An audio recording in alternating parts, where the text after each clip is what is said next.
Премьер Михаил Мишустин и глава Ингушетии Махмуд Али Калиматов по завершении заседания правительственной комиссии по развитию СКФО обсудили ход реализации нацпроектов в республике, в том числе процесс создания новых школьных мест в регионе.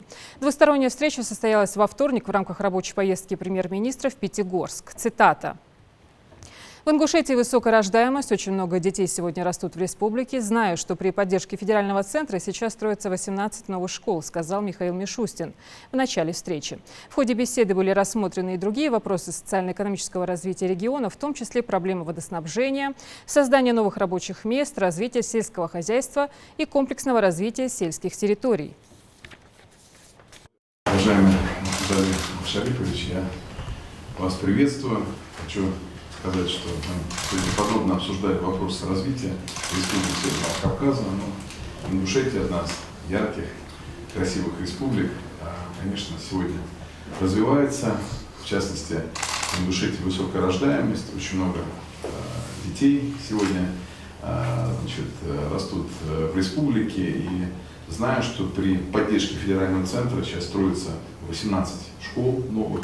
Очень важно, чтобы дети могли учиться в современных, качественных школах, чтобы в дальнейшем, после окончания школы, они бы учились в хороших техникумах, институтах, продолжали свое образование, находили хорошую работу. Хотел бы спросить у вас, как дела в республике, об общей обстановке, о социально-экономическом развитии. Пожалуйста, вам слово.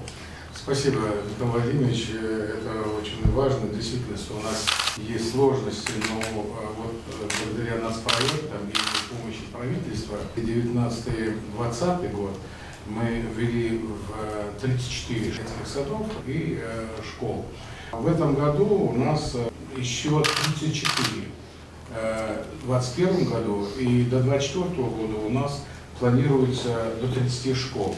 Поэтому у нас на сегодняшний день численность населения, вот она у нас прибавилась, вот если брать 19 497 и 4 тысяч населения, а сейчас 515 и 60. Поэтому у нас в действительности вот нехватка школ. И самое главное сегодня каких-либо вопросов финансирования, оказания помощи в части создания для учащихся школьных мест и школ у нас нет проблем таких. Поэтому огромное спасибо. У нас на сегодняшний день на более 27 домов культуры в сельских поселениях. Если до 2024 года программа, которая будет работать, я думаю, мы обеспечим необходимые социальные объекты для жителей и сельских поселений, и городов, и районов.